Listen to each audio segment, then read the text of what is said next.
Hello there, everybody, and welcome back. I'm Daniel, the one-man math boy band, Valvo, and today I've got a very big topic for you. This particular bit of math machinery seems to be everywhere. Like, for example, there is 23% fat in almond butter. Steph Curry shot 47.2% from the tip, 15% gratuity on. There's an 8.5% tariff on imported Snuggies and blank. I'd almost call it as pervasive as air, but unlike air, 27% of the universe is dark matter. It's even in space. I'm talking, of course, about percentages. Let's get into it.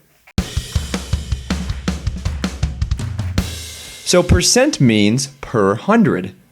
Percentages are ratios that compare a quantity to 100.